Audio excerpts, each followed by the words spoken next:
Things are about to get wild this weekend as the NBA playoffs truly begin. The play-in tournament officially ends tonight. So let's bring in Carlin Gay of Sporting News to get the final word on who he thinks will be in and who he thinks will be out. Carlin, great to catch up with you here on Newswire. Let's update everybody as to where we stand. Philadelphia won, so they're the 7 seed. They're in. They've moved on to the weekend. Golden State will play Phoenix tonight for the West 8 seed, and then Orlando, who lost, is going to play Charlotte tonight for the East 8 seed. So let's start there.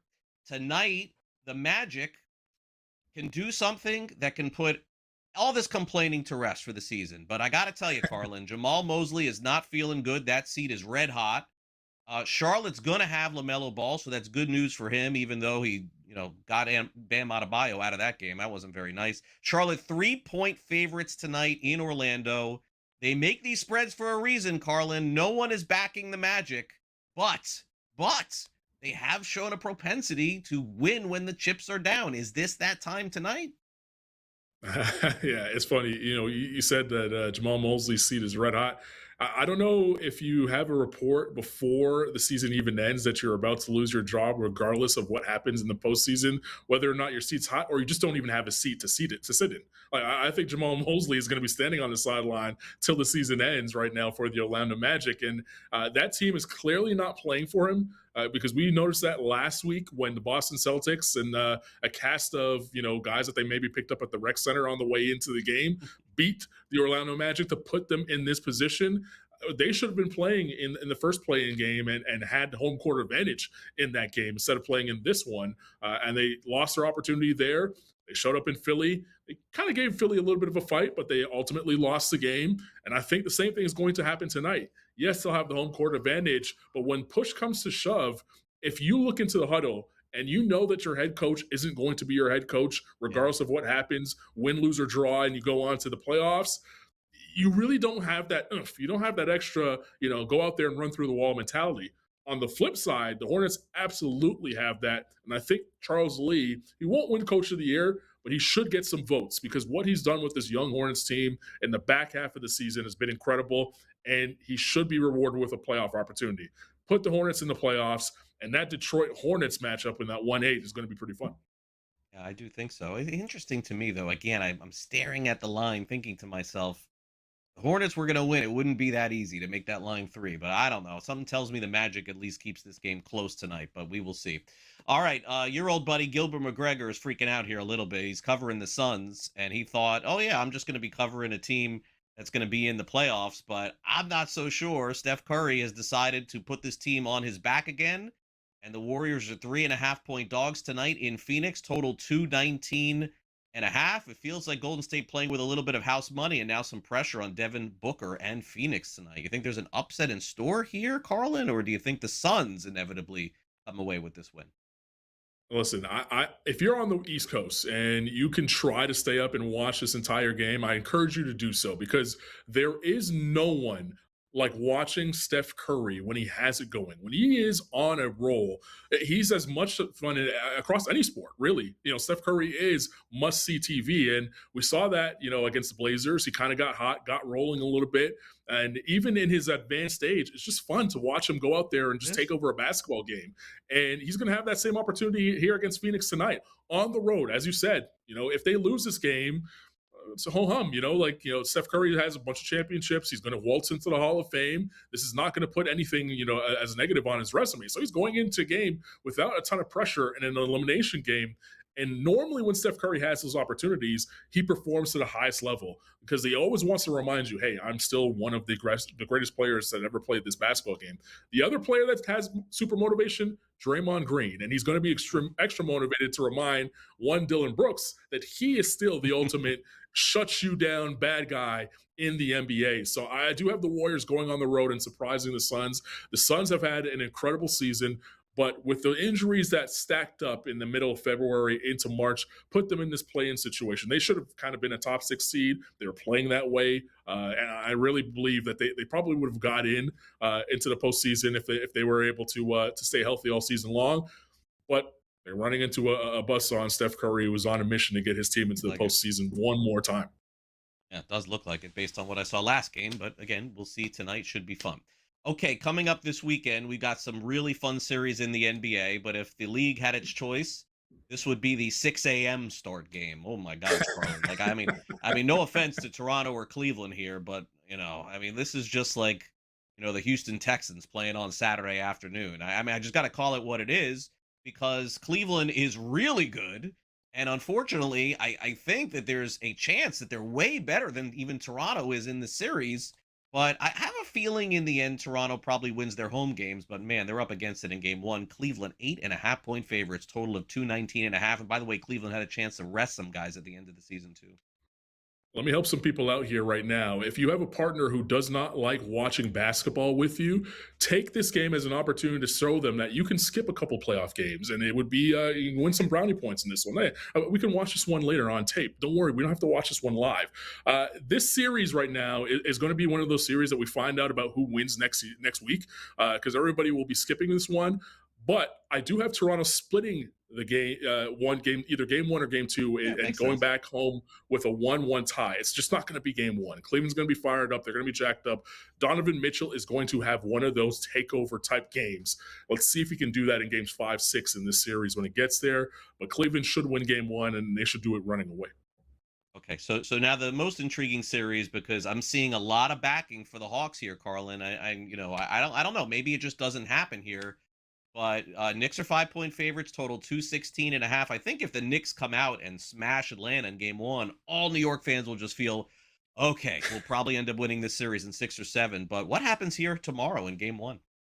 Yeah, Side Talk New York is going to have another one of those epic videos that go viral all over the internet. Playoff basketball, regular season basketball, two totally different styles of basketball, two totally different styles of playing. The Atlanta Hawks are going to find out exactly what playoff basketball is all about tomorrow night on the road, Madison Square Garden. I expect the Knicks to come out swinging and really put them down here in game one. All right, we have more to cover here, including some of the West Coast playoff games. No Luka Doncic for the Lakers, but what are they up against taking on the Rockets? Carlin will tell us if they stand a chance in this series when we come back. Welcome back to Newswire here on Sports Grid. Generally speaking, a Denver-Minnesota matchup. We could clown on that, maybe like we did a little bit with Toronto and Cleveland. But the truth is, when you got the best player in the world, arguably, I mean, I guess you could debate this, but when you got that guy right there, Nikola Jokic, it's must watch TV. And Anthony Edwards is not far from it. We got superstars, Carlin, going in this series. So, of course, a lot of folks will be locked in. Denver is a pretty significant favorite in the series, minus 295. That does make sense. They've been the better team all season long. And they are pretty significant favorites to start off game one as well. 6 point favorites, total 231.5. But something tells me, Carlin, that this is going to be a long series. I don't think Denver is going to wipe the floor with Minnesota. Minnesota's shown a lot of guts this season, a lot of different times. Yeah, and we've seen in the past, in the past 2 years, that this Minnesota team knows how to win playoff series. They've been in the conference finals each of the last 2 seasons. I don't think they get there this year, but they also know how to just kind of scrap these wins out. And Anthony Edwards has proven, like, hey, I can be a playoff performer. I can raise my game to a level that I need to get through to another round. And he's also proven that, hey, when the chips are down, I can guard your second best player, Denver, which is Jamal Murray, and kind of shut him down a little bit. If you guys remember in the playoff series a year ago, Jamal Murray was kind of held in check by Anthony Edwards throughout that playoff series. And that's where the series kind of lands to me. We know Nikola Jokic is going to be great. We know Anthony Edwards is going to be great. We know people are going to make memes about Rudy Gobert and how he can't defend in the playoffs. What we need to find out is if Jamal Murray is going to be able to elevate his game the way he did in 2022 when they went through and won the NBA championship. If he can be that Jamal Murray, well, this is hands consistently, then Minnesota has a sneaky chance to maybe upset the Denver Nuggets. I do have the Denver Nuggets winning this one in 6 games, but I will say Jamal Murray is going to have to show up in every single one of those 6 games if they're able to go through. I think you nailed it. I think that's exactly what I would say. Denver probably in 6 in that series. All right, so here's the unfortunate part about Saturday night. Look, I mean, if Luka Doncic is playing in this series between the Rockets and Lakers, it's an epic one. I mean, you got Hall of Famers all over the place here in this one, but unfortunately, you don't. And there's been no injury update on Luka whatsoever. So that tells me the Lakers have to get out of this series for him to play at all in the playoffs. So that's, a week and a half, 2 weeks here. And the odds makers are telling us they're not. Houston is minus 800. That's one of the biggest favorites in the first round of the playoffs, even with the 1/8s and the 2/7s. And the Lakers are also 5-point dogs on Saturday night, too. Houston minus 5, total of 206 and a half. So set the table for me, Carlin. What has to happen, let's just say, to make this a series and show the odds makers they were way off on Houston being this big a favorite? I can't make a case. Make a case for it. The case has to be that you're expecting a 41-year-old LeBron James to turn into what he was maybe 5 years ago and take over this series and kind of carry the Lakers through past the promised land. I would say, though, there's not a great chance of LeBron turning back the clock and being what he was 5 years ago. But I think LeBron can be good enough to steal you a couple of clutch, close games, right? Like if the Lakers can do their best to keep it close in the last 5 minutes of a game, I think that would give LeBron James enough to get you passing over the line, maybe steal a couple games here or there. The other side of things is, let's not forget, Kevin Durant is no spring chicken himself. Like, he's not buying green bananas in his NBA career either. So, he has to show up and perform at a high level. And oh, by the way, they're missing some of that playoff experience outside of Kevin Durant. It's just a very young Rockets team who were out quickly in the playoffs last year. That's the reason why they brought Kevin Durant in. So, yes, Ime Udoka is a great head coach. They're going to have a great game plan to kind of throw things at LeBron James, but he has seen it all. If you're a Laker fan out there, all you're asking for your team to do is not get blown out, give you the last 5 minutes of a basketball game, and hope that the king could be the king once again. So, Carlin, as we wrap up that series, what's your prediction on that? Do you have Houston, I, and if so, how many games? Depending on Luka's kind of health here, I'm gonna go. I'm gonna go. If no Luka, I'm gonna go Rockets in 6. If there is a Luka, I think we see a 7-game series, and I think that if Luka is healthy enough to play in the games and be effective, I think the Lakers have enough to get through. You're following this closer than I am. Is there a chance that he comes back? I haven't seen anything.